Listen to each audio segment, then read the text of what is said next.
Get ready for the Work Better podcast. I'm Toree McQueen, here to share stories on what's working and what's not in business and in life from humans all over the world. I believe everyone's version of success looks different, but in the end, we should all love our life's work, and in doing so, live a life of complete fulfillment. And if you don't love your work, I'm hoping you'll tune in and uncover some inspiration here to work better.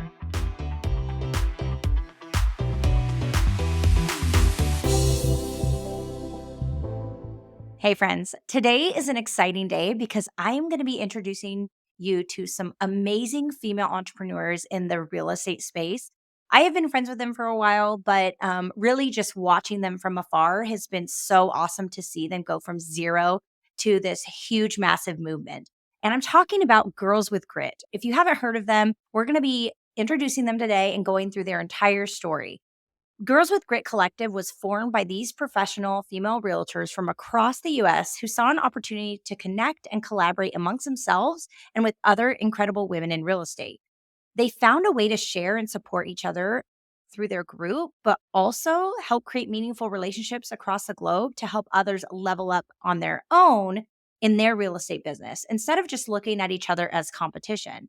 And by helping every agent find their own personal grit, they have created a distinctive women's collaborative that has blossomed into now a formal business and movement. And you guys, as I am talking today and as we launch this episode, they are probably currently in Nashville at their annual huge mastermind that they've been doing, and it's progressively been getting larger and larger every year. So regardless of whether you're in the industry, the real estate industry or not, it's going to be awesome to hear these three ladies talk about their journey, but then also this movement that they've created and where they plan to go with Girls with Grit. So without further ado, welcome Tara, Lauren, and Jamie.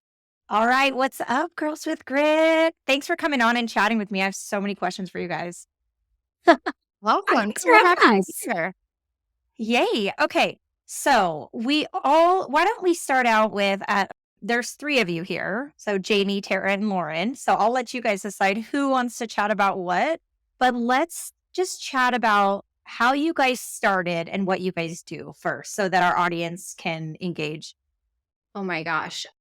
So we started 2.5 years ago now, girls. It was kind of like right during the middle of COVID when nobody knew what the heck was happening because some of us couldn't even sell houses. Some of us couldn't get into houses. And so Lauren and Jamie and I had known each other kind of online, but had never met in person at that point in time. Well, Jamie and Lauren, I hadn't met them at that time. And we just decided, we were like, you know what? We're going to try to create a platform that supports women, especially in this industry, in a lot of different ways. I think some of the commonality that we had in person or with each other at the time was we all had a wealth of experience in real estate. We had all been selling for a long time and we had all ran really big businesses, but then also were moms and spouses. And so I think that for all of us, kind of the similar storyline that we shared was one of the great things about real estate is that it is one of those industries where you can build a really big business, right?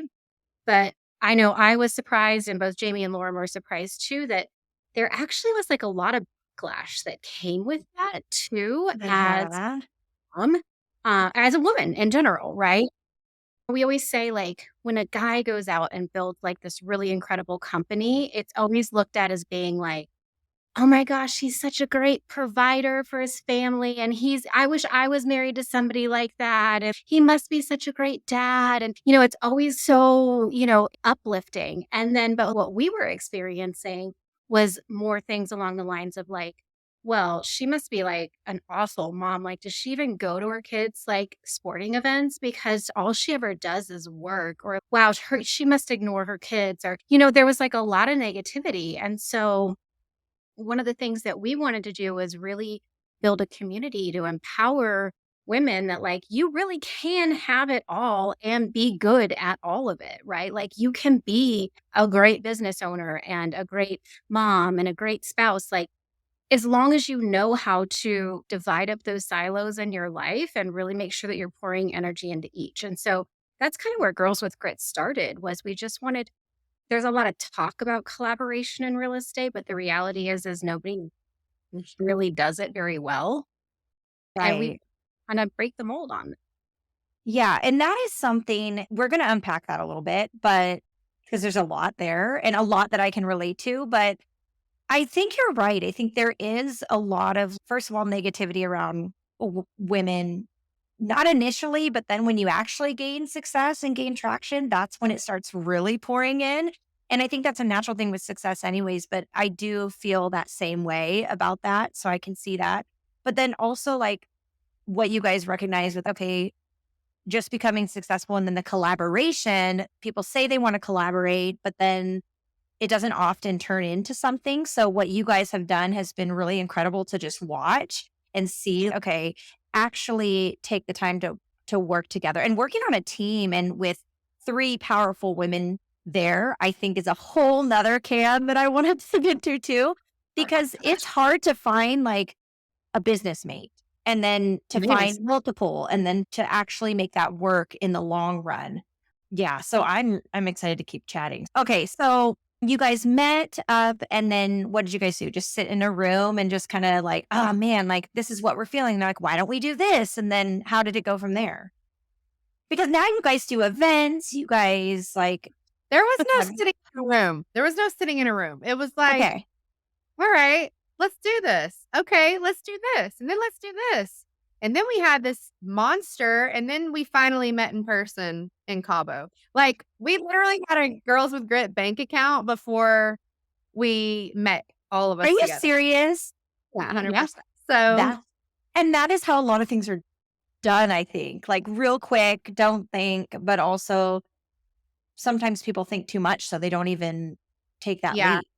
I think that was the biggest blessing for us is we didn't know what we didn't know, and it was beneficial because we didn't know how we were supposed to do it. We just kept showing up and meeting our community where there was a need, and we just kept doing that over and over and over, and the community was telling us what they wanted. We weren't trying to create this thing and then hope that it matched. It was like, "Okay, this is the need in the market." So we would show up and provide a training that met that need, and that's how it grew so organically so fast.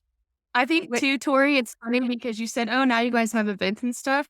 We actually had our first event like a couple months after even starting our business and our community together. I think it was like 4 months into it. We had our first event because everybody was tired of just meeting online and people were ready to meet in person again. And so we said, well, what the heck? Let's just do an event. Who's open? Who will take us in person? And so we had our first event in Nashville. We had like 80 some odd women show up, and we've done a bigger and bigger conference every single year. So we'll have our fourth annual conference coming up, and lo and behold, we're actually going to be having it back in Nashville in April. So we're excited about that. Ooh, Hopefully we have somewhere between 500 and 900 women showing up to that conference. So it's getting bigger every single year. I that is think so for awesome. I think the conversation went a little bit something like, "Oh my gosh, have you guys seen the Graduate Hotel in Nashville? It's so cute. It's Dolly Parton themed. They have like we were looking at the hotel and we're like, let's do an event there. Okay, let's do an event there." And then all of a sudden, we were doing an event there. Well, and that's so awesome because, I talk to people all the time that like ignorance is kind of bliss. Like if you just don't know, but it's like pretend there's no other way. You just literally just do sometimes before you even fully think and say yes and figure it out later. And it seems to be completely working. But not just that, you're not just throwing noodles at a wall out of, I want to say, like for yourself, right? Right. You're actually like, okay, well, this is kind of what we want. Okay. Oh, everyone else wants to join the club. Okay. Like, how do we help them? And really listening to what everybody needs and creating something that fits that, I think is pretty cool Mhm. too. Yeah. I think what we did is the goal always has been and really always will be like to show up as the person that we wish we had in as a mentor in our careers, especially early on, right? Because as you know, like real estate, it's 85, 87, whatever it is, percent failure rate. And the three of us are like, the reason is because people actually think it's about selling houses. And it's really, I mean, houses are like this much of your job, and there's Yeah. so many other things that go along with it. And there's not a lot of good training. There's not a lot of good coaching. And And so we were just like, we want to be the people that actually serve our community and teach them how to do things and tell them where we made mistakes and make it so that they don't make those same mistakes. And so I think it really comes from the place of authenticity. It's not like we're just saying we want to do that, we actually do it. Yeah. And you have the experience to back it up too. And also, I think the synergy that you guys created is amazing because she's giggling. But because I think some people try to work together or they want to work together and then they just go like all these separate different ways. And I guess my question for you guys would be like, how did you guys know that you guys wanted to work together? Because there's a ton of like successful women out there doing it, but I was curious about I that. think I think the more that we showed up together, the more this is gonna sound so weird. The more that I loved them, the more that I was like, this is like a sisterhood. And the more that I saw how brilliant they were and how different their strengths were from mine, I'm gonna be honest, and I don't know if I'm allowed to say this. I feel like it was like God intervened and was like, I had this for you guys, and you just need to keep showing up. And the more that we showed up, the more that we trusted each other. And I honestly just think we're really blessed because it doesn't always go that way with partnerships, especially when you take three very strong alpha females and you put them in a room together. I mean, like, don't get it twisted. Like, there are times when we have disagreements and stuff, but we always, at the end of the day, come to an in conclusion together and realize this is what's best for the business and the community and everything like that. So I just think that the more that we showed up, the more that we respected one another and kind of just figured out our ebbs and flow and who was strong in certain topics and just make sure. I think that's the biggest thing in a partnership is allow the space for your business partner to do what they're really good at and don't try to force them to do something they're not good at because it'll fail every time. Like take each person's strong suits and you'll create this very beautiful synergy. Yes. And respecting their strong suits and not trying to over manage that. Because I do think like strong, powerful women, like you're either really good at delegating or you're a control freak or you're a little of both. You're a little of both unless you really trust the people to get it done. And so you guys have that, which is great. Do you guys mind sharing like which roles you guys each take on? Did you guys figure that Yeah. out real quick? Or was it We kind of still like, are learning, I think. Like, I mean, yeah, in a lot of ways, right? I mean, we definitely have like our areas. Like Lauren is brilliant in communication, right? Like she just has a way of making things feel very comfortable. And so Lauren's great. She writes a lot of our copy. You know what I mean? Like a lot of our emails and things like that. And so a lot of our brand voice comes from Lauren, right? Because and we all, I mean, it's not like it's inauthentic to Jamie or I. It's just that like no, yeah, that's where Bryn is really, really brilliant. And then Jamie, she does phenomenal job on a lot of our like guides, and we also call her Tech Tulac, right? So thanks to Jamie, we have so much. So and then I do a lot of the graphic design piece and like slides and those kinds of things. And so, like what Jamie said, I mean, I think that you just have these different silos, and you try to be like, okay, well, this is like my sweet spot. And then there's a lot of gray area though too that like none of us really want to do, but you still, now that the business is growing so much, like you got to figure it out. yeah. And it's awesome to hear you guys do that. So we're going back. You guys met, you guys started this whole thing, you guys really related. Tell me about some of the biggest challenges you had initially when trying to grow your thing. Well, There's been a lot of bumps along the way. You go, Lauren. Yeah. I just think from a technical back end piece, we use a platform called Kajabi, which there's a lot of different platforms out there like that. None of us had ever used any kind of platform like that. We had never even logged into that. And if you know anything about those types of platforms, they're not Uh-huh. at all. And so They pretend to be. they pretend to be, but it is a different brain than real estate agent, right? So like we had to literally just fail our way through figuring out all the different platforms that we use. Now we're at a place where it's kind of second nature, but I will say in the beginning that was tough. Like there was a lot of time spent on just stupid stuff, right? How do you create a coupon code, for example? Okay, so we would be on chat with like these different platforms and trying to figure it out. Just little stuff like that in the beginning took up a lot of our time. It still takes up a lot of our time, but that was just one thing that we really had to learn how to navigate was those platforms that we're utilizing. Well, and it makes me laugh because it is kind of like in real estate, all the DocuSign and all the stuff that like the agents who aren't used to that, and then agents who have had a transaction coordinator for such a long time, you're just like, I don't want to get in there and do all this stuff with the tech. Like, I'm good with the people. I got the contract. Like, someone else handle that. And I think you guys now that, but you do have to learn it initially, right? So you have to Right. learn it to be able to understand it, to know who you need to be able to fill that spot. So now you guys will probably be able to like scale some of that out. But the important Yeah, part we is you did have. it. You know what though? And we were talking about this yesterday.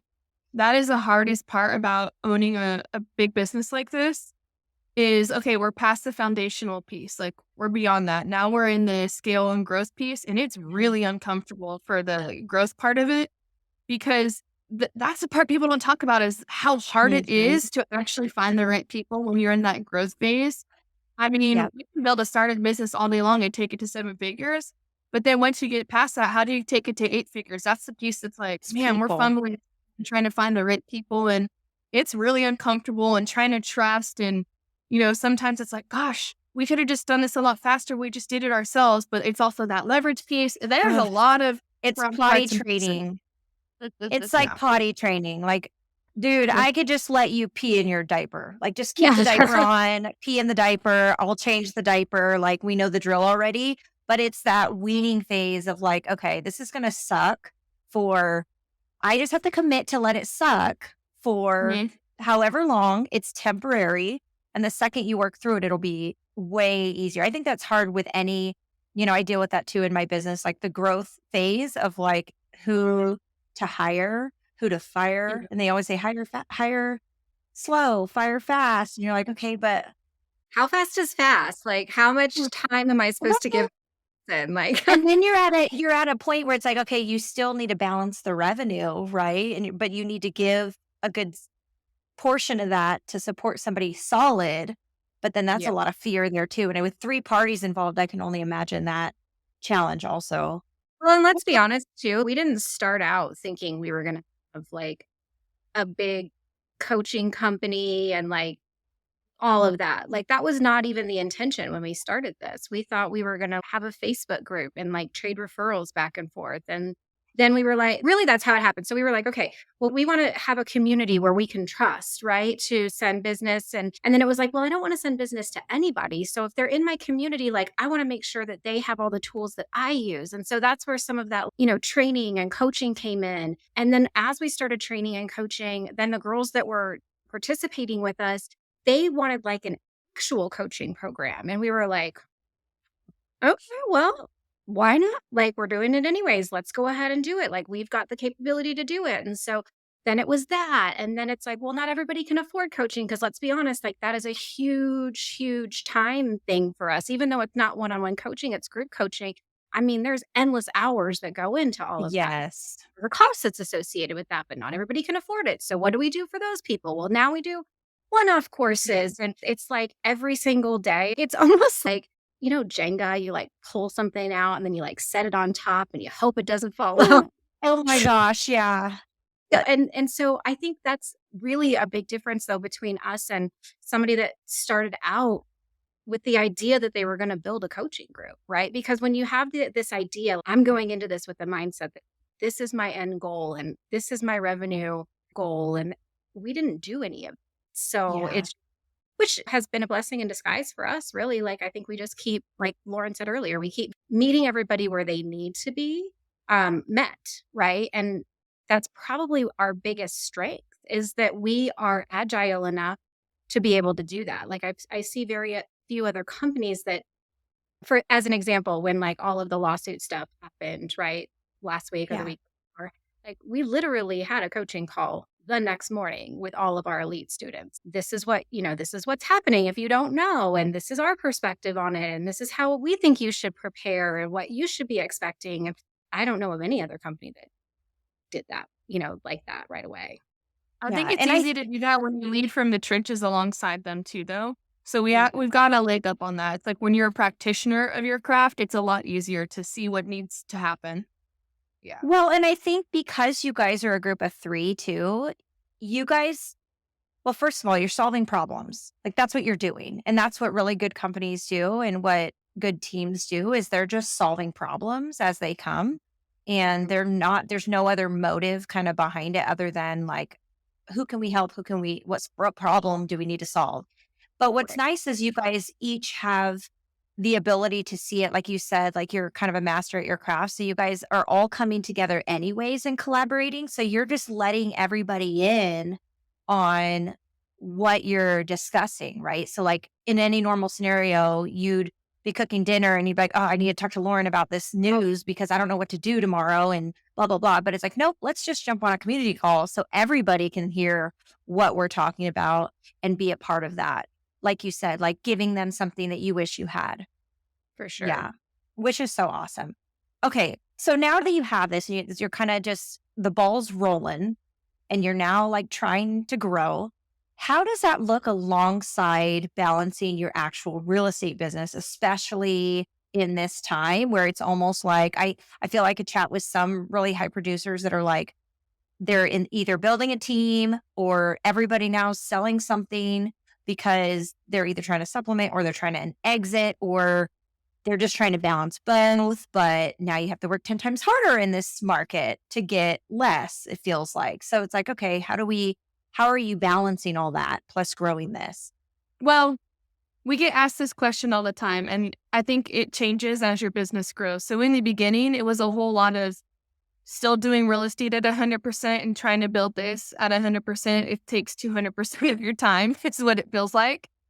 And then there comes a point where you're like, okay, this is starting to get up off the ground and uh, maybe I don't have to sell as many houses. So what it's done is it's afforded us the ability to pick and choose our time where it fit, meaning I don't have to chase the next transaction anymore, right? And I don't have to spend all day Saturday and all day Sunday opening doors and showing property. I can choose which clients I want to work with.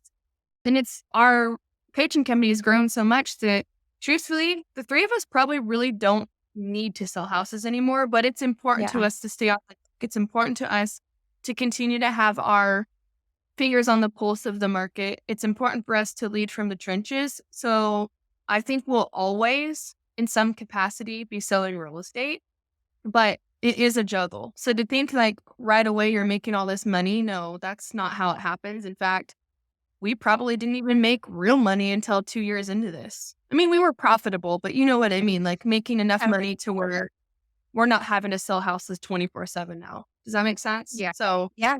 Yeah, that makes a lot of sense. Well, and do you guys feel like I don't know if any of you guys have teams currently, but do you feel like naturally you're like, okay, now I'm going to need a buyer's agent. So that way, if I'm not on the weekends, I can at least have someone, or do you have plans of that? Or are you just anti?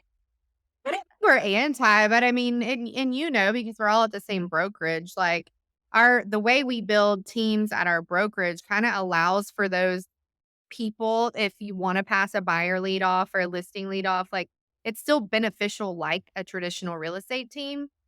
It's just you treat it as a referral instead, and it's a lot less like maintenance and overhead, right? So we don't have the extra time to, I think, right now, build out individual teams and give it the, respect and attention that it deserves. So Yeah. And I really do appreciate you mentioning that because initially, I think people here know that I'm with EXP also, but it's cool part about that model is it is like you are one big team. Like all the successful like individual agents can act as a team and get all the commissions and be able to do what they need to do.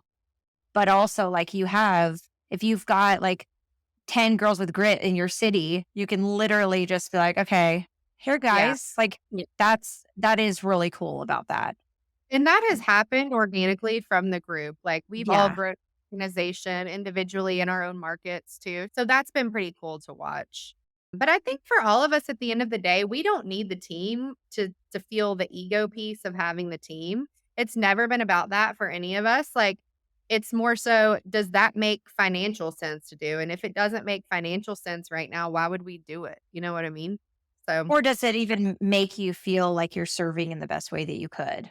right. Right. Well, Right. the team. It's of 17,000 people called Girls with Grit.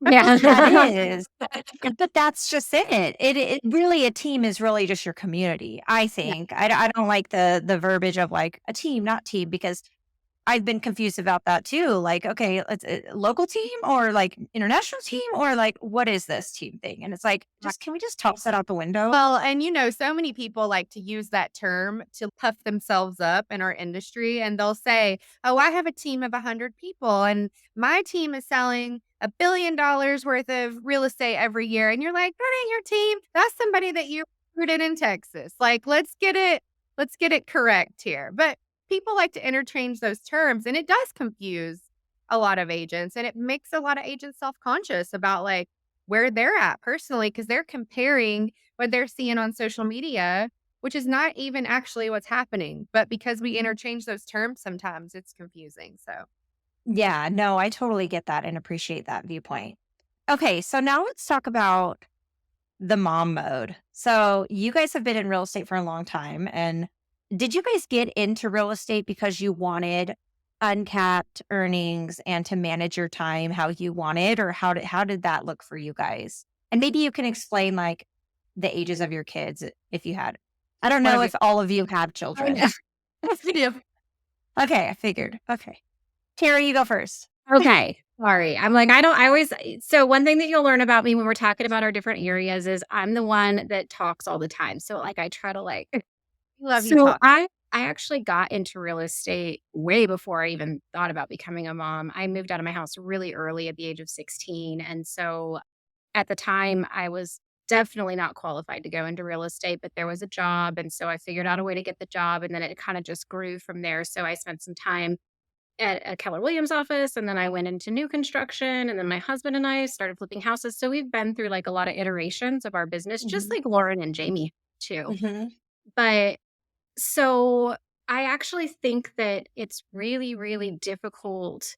The uncapped earning potential is definitely great, right? Like I definitely, when I was working for big corporate builders and things like that, was not making anywhere close to what my earning potential was as I came into the resale side, which was great, was not great.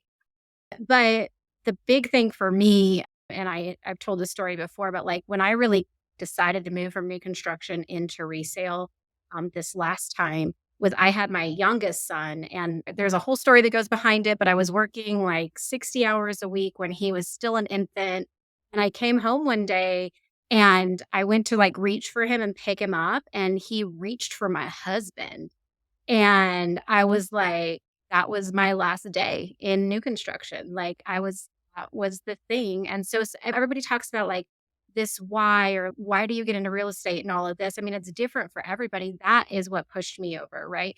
But I also wasn't naive enough to think that just by going into resale, all of a sudden I was going to have all this time with my kids. And I think that's a big misnomer too, right? Amongst people is like, oh, I'm going into real estate for the flexibility of the schedule. And it's like, yeah, flexible. You get to pick like what 70 hours a week you work, right? But so there the flexibility piece, and I will say this is now, especially, and a lot of this was establishing boundaries. And that's a lot of what we teach in coaching too, is like part of Mhm. this, like to an extent, we put this on ourselves as an industry. If Oh we would yeah. all agree, like, no, we don't do business at 8 o'clock at night or after that. Like it would be fine. Nothing would happen bad, but I don't know what it is. But anyways, but what I do get to do is I get to say, you know what? No, I'm not working Saturday morning because I have my kids, football game or whatever. So I can meet you on Friday or I can meet you Saturday afternoon. And so the part that I love is that I get to be there for all the best parts of everything. Does that make sense? Like Yeah.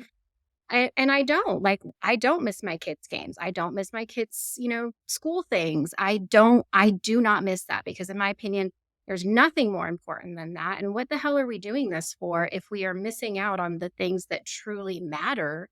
And so, but that takes bravery to set those boundaries. Yeah, and I think that goes along with kind of what you said about the backlash originally. I do think that sometimes people say, especially with like social media, and you really, if you don't like post your family all the time, they think that you're not with them ever. And you're like, that is totally not the case at all. But like with you guys traveling and saying, oh, are you ever with your kids? Like they just don't know that you don't miss a game. Right. But not that that should matter, but I think there's this perception of like one or the other, or okay, you go into real estate for freedom. And I think anybody who becomes a good realtor, because I went in for freedom and then I real quickly, if you're good, you get real busy. And so you do have to be forced to like do the boundary thing and be real strict with your boundaries and confident with that. And I think I did fine with that. And it sounds like you guys did, but it's like you do still have to pick and choose. But then that forces you into other challenges, like then having to, I guess, set your boundaries on who you're willing to work with, what you're willing to delegate, how you're willing to grow, because you cannot do every single little thing. But like you say, you can be there for all the best parts that you want to be Yeah. with your kids For and work.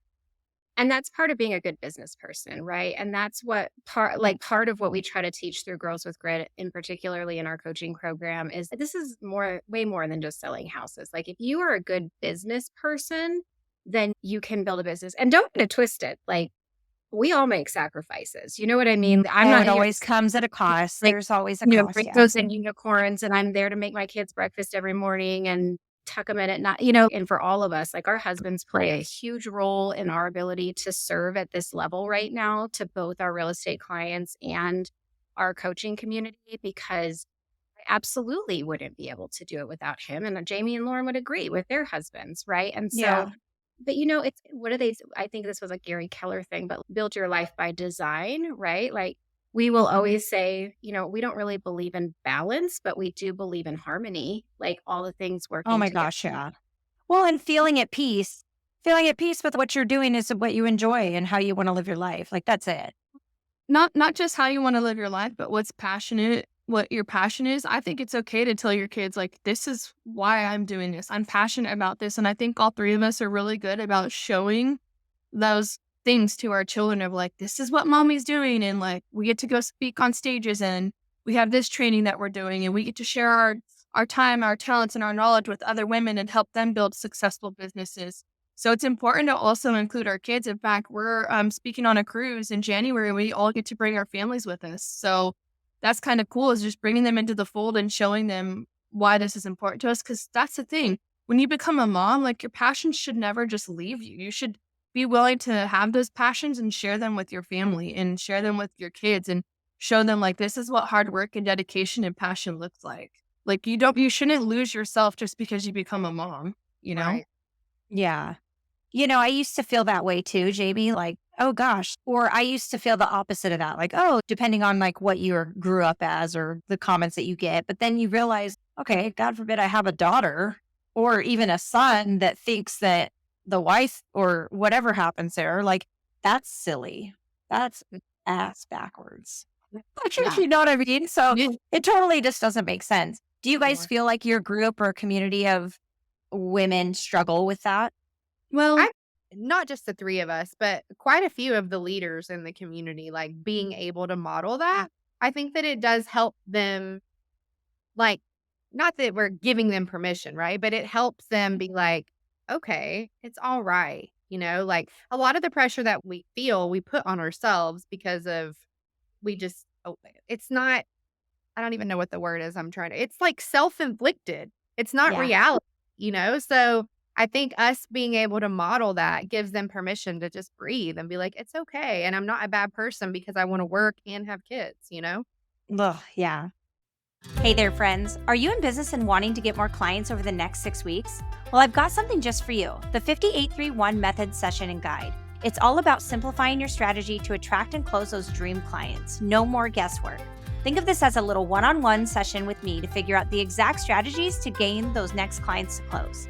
When you jump on board, you'll snag a downloadable guide and step-by-step video session with yours truly, so we can tailor this method to fit your unique business and goals. And imagine this, in just under an hour session, you'll have a custom roadmap ready to roll out over the next 6 weeks. So what are you waiting for? No matter what business you're in, head on over to toreemcqueen.com/method. That's toreemcqueen.com/method, or find the link in the show notes to get more clients today. And we spoke a little bit about Tara's journey there with her family. Are you, Lauren and Jamie, are you guys the same-ish, or what is yours? Lauren, start with you. Yeah, so I got my real estate license at 20 years old. I basically was going to school for marketing and was like, screw this. I'm never going to punch a clock for anybody else. So I quit college with only one semester left. Like, and my parents knew that. Like, I look back and I'm like, y'all let me do that. They were probably like, yeah, you got married the same year. So what else were we going to do with you? You know? But yeah, so I got into real estate again because I thought it was going to give me freedom. And at the time I didn't have kids and I really did want to be in some sort of position where I could have that flexibility, or so we thought, right? And that's honestly why I got into real estate. I know I loved people, I loved sales, I loved marketing, like it just made sense. But I didn't know I was going to be in it for 20 years at this point. Like it was just, all right, I got to do something and figure it out. I'm an adult now. So, and then that just was like one thing after the other. And, I was at KW for 14 years. I had a successful career in Florida. We moved to North Carolina in 2012 because my husband took a full-time job in ministry and I had to start all the way over, not knowing anybody. And we were broke at the time because that was after the market crash and the BP oil spill and all the things in Florida. So I've built it up twice now in two different markets. So, a part of me is like, and I know that these girls would agree, like, we not been there, done that, but I don't have anything to prove anymore as far as like I can build a real estate sales business. I've done it twice now. So this is Yeah. a challenge and this is fun for us right now. So And yeah, I you're on have, a second mountain. Yeah. yeah, Mhm. exactly. I have two boys. When I got my license, I did not have kids, but now my boys are 12 and 16. And yeah, this is all they know. Poor things. Feel bad for them. Ruined That's for life. I that's so know. They're funny. ruined for life, but also when they go to all inclusive in Mexico, I'm like, remember, this is why you're here and this is why I'm able to come because I've made all the sacrifices on the front end and we work hard and we reward ourselves, from working hard. But they know they're so funny. And it's different with boys, right? But they'll say stuff. It's not so much like I'm sitting down having a heart to heart about what you're passionate about and all these things because they're a little older. But they'll do stuff like they'll see a big boat and they'll be like, "Girls with grit need that boat." Or they'll be like, Mhm. they know, like, they associate the 2, which Mhm. is kind of funny to watch. It's cute. That's so funny. That is cute. That is cute. That's like I mean, my son does the same thing. We'll go travel and we take everybody with us on any business trip and we go and my son's like, "Mom, why don't we just have an Airbnb here so you're not paying these other people?" And I'm like, "Working at it." So funny. You're so smart. It's just that easy, but they think it is. We must make it look like it. Right. So Ignorance is bliss though, right? Jamie, what about you?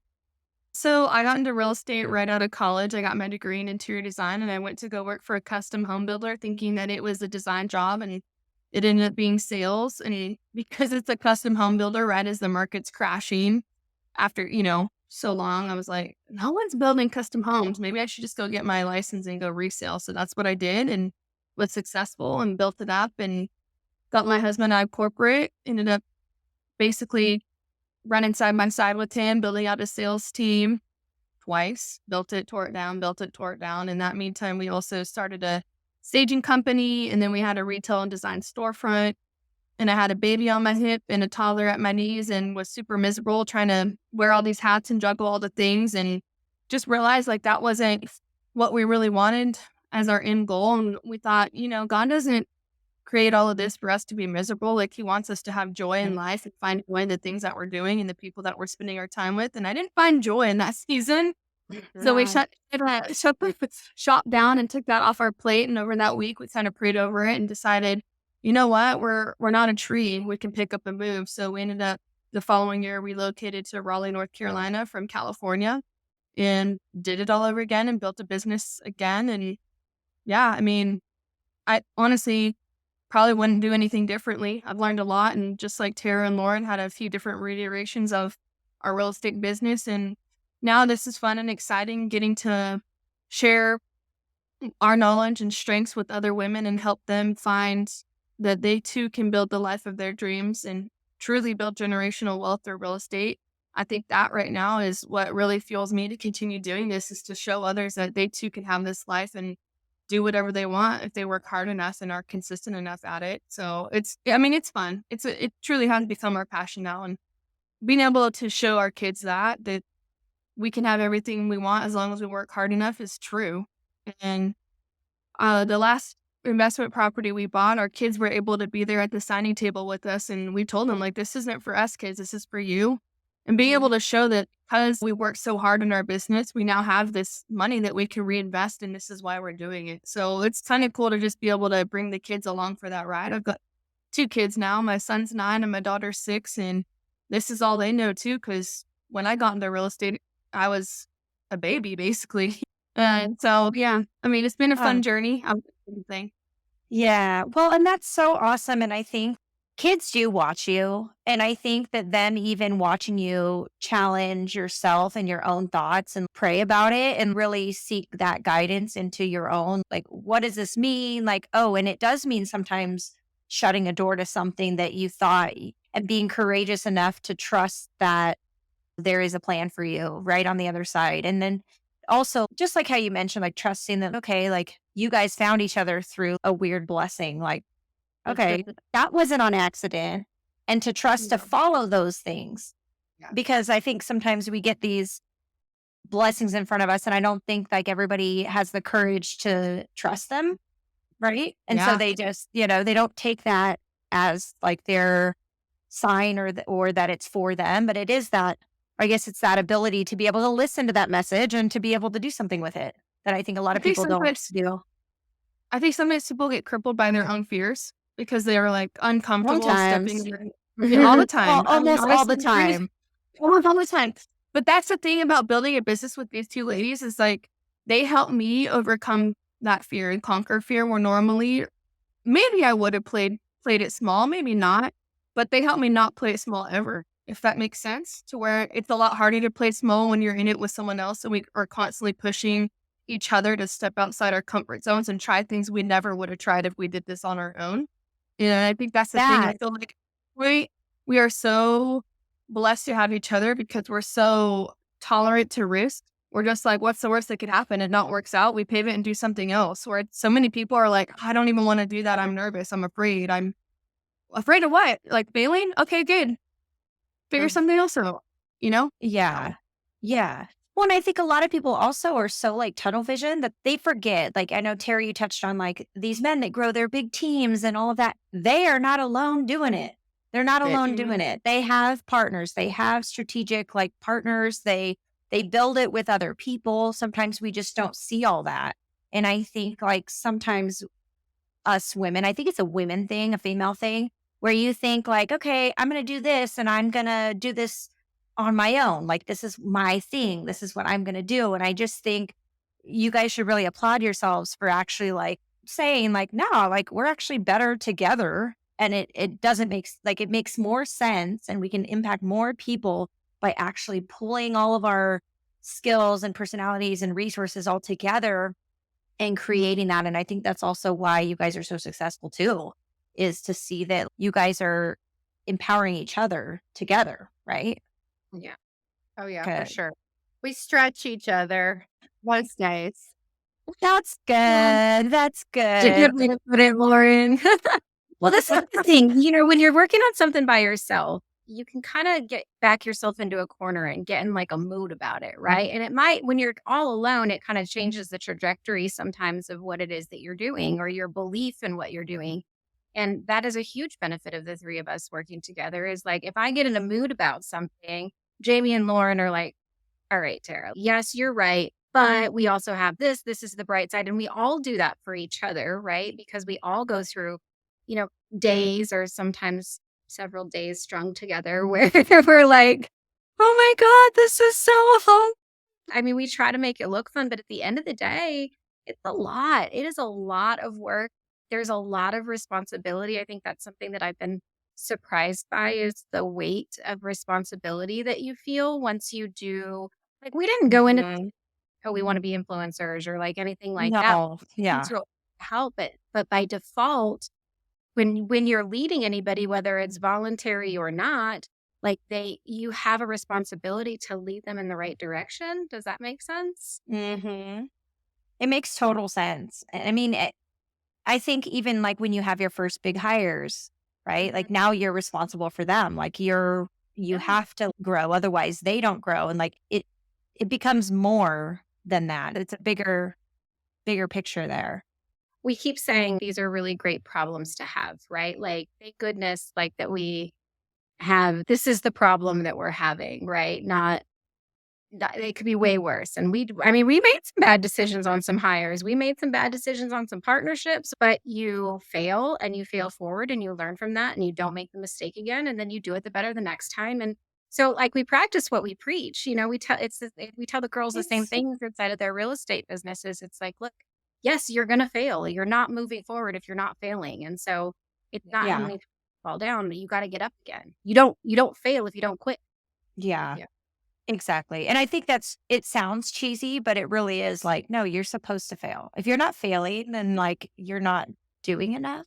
almost. Like Mhm. you're not trying hard enough. Like I don't know.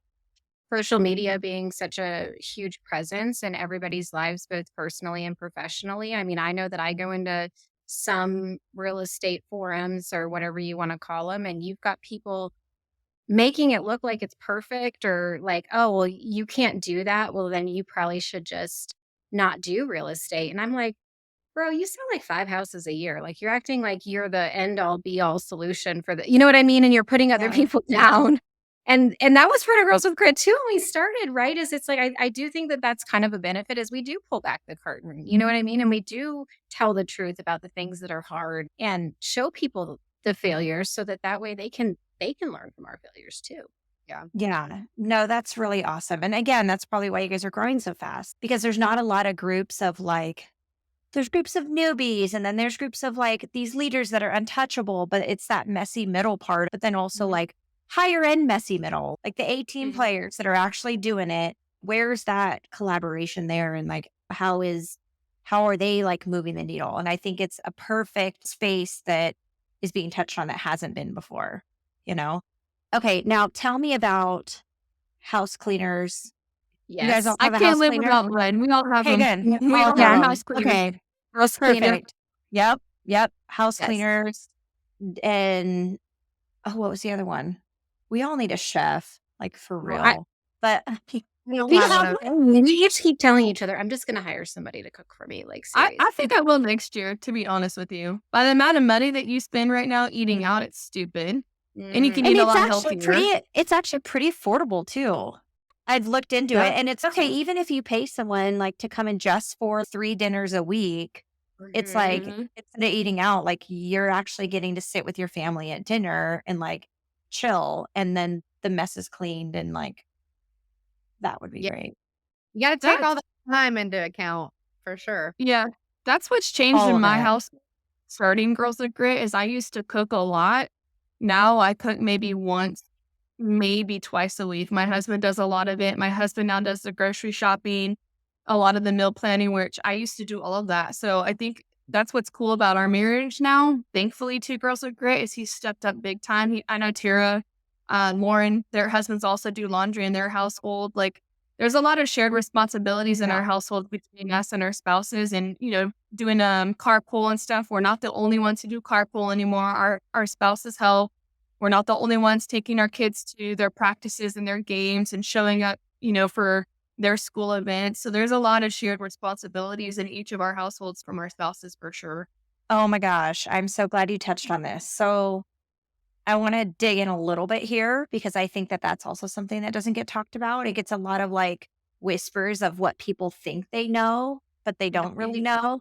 But I do, like you look at all the highly successful women and all the spouses, if they have one, are heavily involved, but you don't really know how or what way, and I think we try to overcomplicate that, and really it's like, no, they take the kids to school. Like I pulled my husband out of his career so that he can help, right? Because and they want to be there. They want it because then you're both working on the same path to like how you guys want your life, right? Do you guys feel, what challenges do you feel with your spouse working with you? And then what are some things that you've had to overcome with that whole dynamic shift? I'll start because Cody and I actually work together. So, like Jamie and Lauren, their husbands don't sell real estate with them. And the Mhm. way so Cody and I have been selling real estate together really ever since we started dating. Like, so it's actually probably a blessing in disguise that we started working together so early because we've never really known it any other way, right? But I will say, as Girls with Grit has grown, there's been some challenges because my focus isn't as heavy on real estate as it has been in the past. And so there's been some definite conversations between us of like, okay, does it make more sense for him to pick up the slack in real estate and like try to keep that going, 100%? Or does it make more sense for him to be more of a support, like inside the household? Does that make sense? Because Mhm. we can't do everything. They can't do everything either, right? Like I can't Mm-mm. like go take on my portion of the real estate side and still be super dad and all these things. And so I think that that's really important to keep those lines of communication open with your spouse, right? Is that what they want? And Cody, like whenever you meet my husband, like he does not care what anybody thinks, trust me, about him. So it's Neither not does coming. mine. Do feel like many men, it is a little bit demasculating sometimes for them to be looked upon as being like the stay-at-home dad or house husband kind of situation. And Cody's not. Cody works with me. But at the same time, like being open to what their feelings are about that, right? Like that's what partnerships is all about. It's not about what do I feel and like you just fill in behind me. It's like, okay, so do you want to pick the kids up from school every day? Do you want to, be the one that does grocery shopping? Do you want to be the person that does laundry? Because if he said no to any of those things, we would hire it out. You have to find the places that you feel passionate about. And if you're both doing the things that look, nobody's passionate about laundry, right? But he recognizes that's a place that he can step up. And he did immediately without being asked. And I know that Lauren and Jamie Yeah. have felt that way My too. But husband turns on ESPN and folds that laundry like a bad like, like, watch whatever you want. he's like, "Gets those Whatever socks you done want. so Because mine fast." I'm like, has been away. Laundry's like my least favorite thing in the I world. hate it. So I but, you talk about the things that people don't wanna talk about. I mean, those are real problems in real people's Mhm. marriages, is like how to split that up. And where's the line between the money being important and the family being important too, right? Like, we travel a lot. Sometimes that means that we cut family vacations short in order to accommodate our travel schedules for work because we realize that, like, that's what pays for the family vacation. And there's a lot of different things moving parts at one time. Yeah, and just to have those conversations. Those are the conversations that people don't see, right? And it is very different for every couple and spouse relationship. I I don't think everybody talks openly like that. I think for in my house, it was letting him, like, do things like he does it and not try to be like, "Well, this is how I did it." Because Mm. when we first got married, I paid all the bills. I was like the bill person, right? Well, I got to a point where I was just like, "I'm done. I don't wanna do bills anymore." So I said, "You're doing bills." And he didn't do the bills. Our water got cut off, and he's like, "What happened?" I'm like, "You didn't pay the bills." And, like, I told you this was gonna be your role, right? So, he ain't passionate about it, but I was just done. Like, some stuff you just reach a point to where you're like, "I'm not carrying that anymore, and I need you to carry it." But Yep. he carries it different than me, right? Like, he has everything on auto pay, and I mean, obviously, I would now, but at the time, that wasn't as popular, but I'm just saying, like, in certain things, if you're gonna give it up, like, you have to be okay with letting Yes. letting them do it how they're gonna do it and not try to micromanage. I know that my husband goes to the store and does not shop sales, and that drives me crazy. I'm like, "Why would you pay $8 for butter when it's buy one, get one free at Publix?" Like, when I go shopping, like, I'm just naturally I'm gonna look for that. I'm not like I'm like in focus. That butter's on sale, I buy that butter. You know what I mean? But he don't do that. He's like he just He goes and has he his own system. and I'm Yeah. okay with that. I have to be like, "All right, I'm letting him grocery shop and I know it's costing me an extra $100 and it's just fine. Like, bite your tongue," you know? So That's with any That ex delegation. that extra Any delegate, $100 is fine. yeah, right? And like that is a lesson in delegation alone. If Mm. you are going to outsource it, it's going to be done. And they always say like 80% to how you would do it. And you have to be okay with that. And sometimes, hopefully, if you have the right butt in the right seat, they'll be 110% to what you could do it, right? Because they're going to be better at that skill. But yeah. things like grocery shopping, I mean, I'm the same way. You are not alone in that. My husband carries a lot of weight. And now I'm just like, Mhm. I'm Whatever, cool with it. whatever. And some of Go the other ahead. wives will say something, like, "Oh, like, what's on the calendar?" I'm like, "You need to text James because Yep. Oh, I don't know.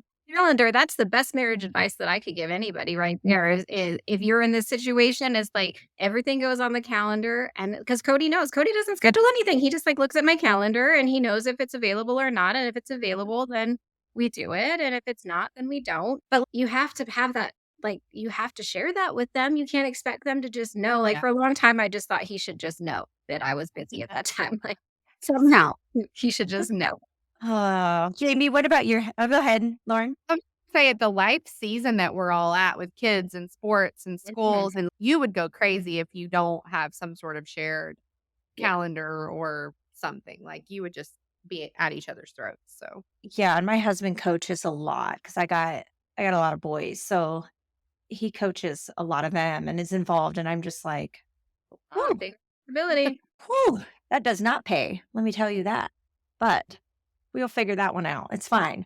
It's a journey we're on. It's enjoyable, brings joy. What about you, Jamie? How's your Well, household and how do you work with your spouse? first of all, saying that our generation's actually pretty blessed. And if you think back to like the Great Depression, like our grandparents, Mhm. men didn't help in the household, right? I think back to my grandfather where he didn't change a single diaper. And for me, when as soon as we became parents, my husband was like, I will wake up in the middle of the night and change every diaper. You're doing the feedings, I'll do the diapers. It's totally fine. And we always had like the shifts, like Yeah. where I would stay up late and he would get the baby early in the morning. So I think there's always this synergy with your spouse in our generation, which I do not take for granted one second. I Yeah, know me that if neither. I was born, in a different generation, it was different times. But I think in our household, well, first of all, there was a point where we did work together when we were in California. We did work together and built our real estate company and our businesses together. But then when we relocated to Raleigh, not knowing anyone here, he was like, I'm going to go back into the corporate world. So at least we have a guaranteed paycheck because who knows how long it's going to take for you to get things up and rolling again. And so he did.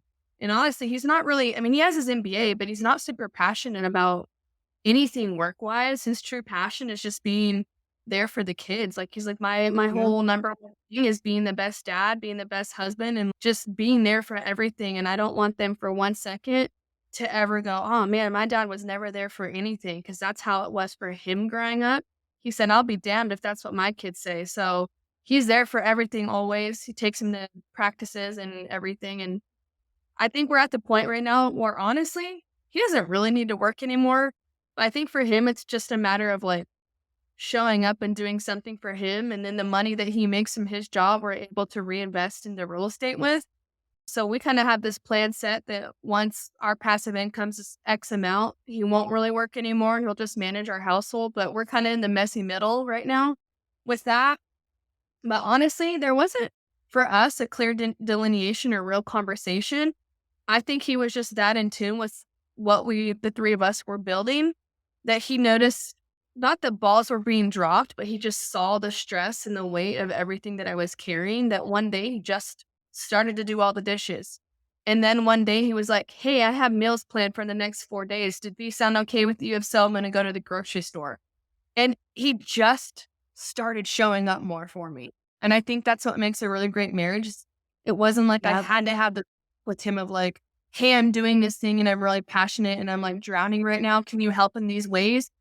He just saw that there was a need in our marriage and in our household, and he's just meeting that need. And so now it's more or less like, that's just how it is. I don't know how else to say it. And I'm super blessed that I didn't have to ever come to him and say, I need you to do this for me. And it's not Oh my even like gosh, that.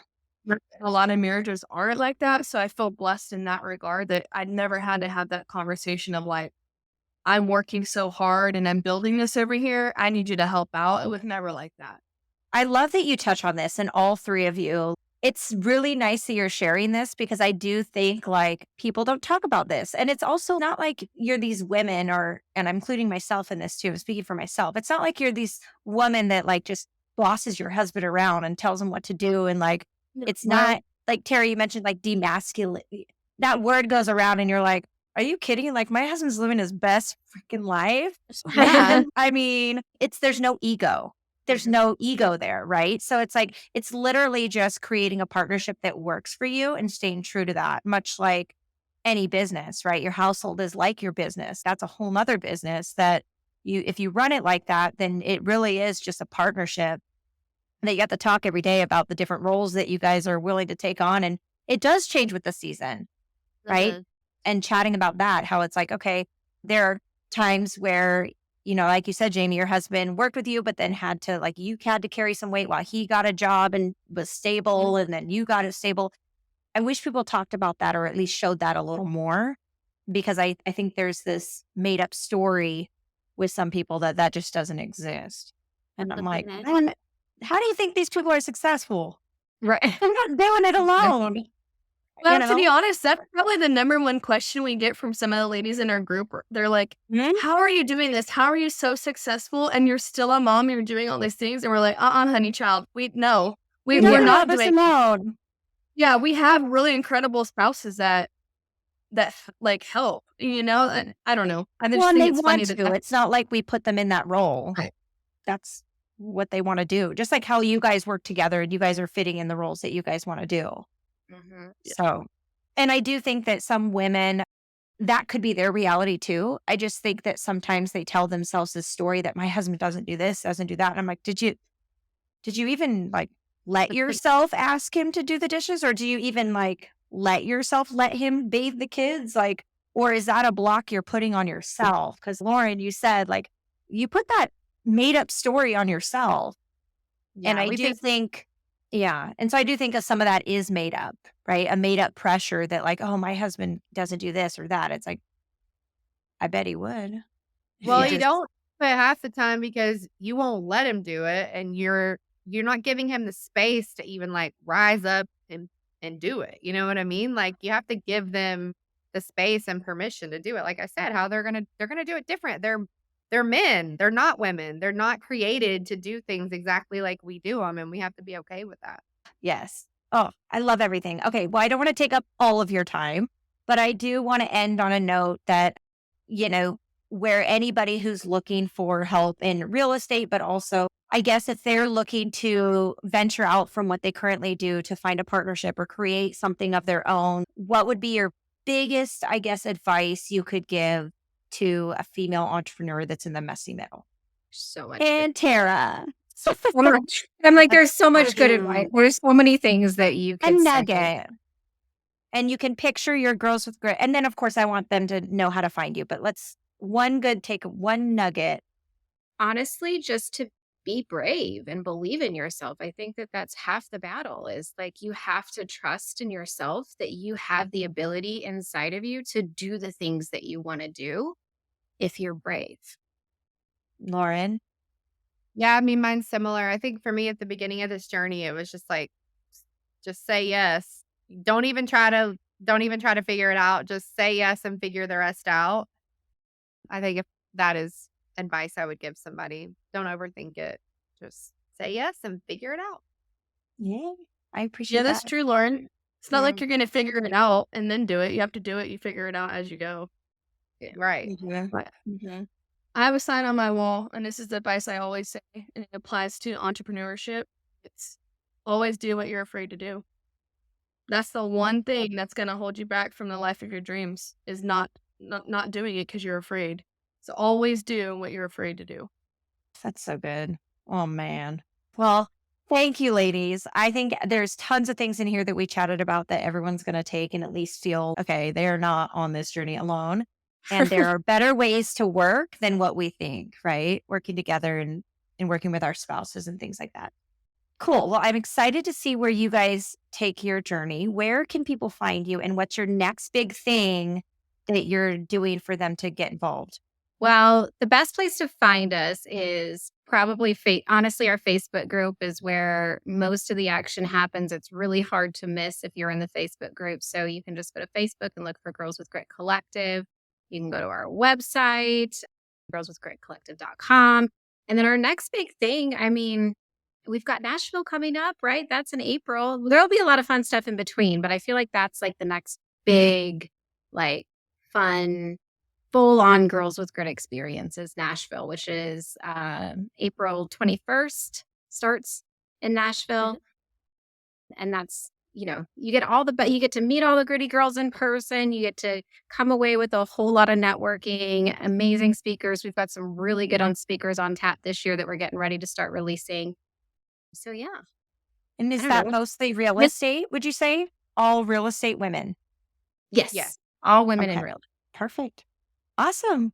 Great. Well, thanks so much, ladies, for being here. You guys shared a lot of really great things, so I really appreciate it.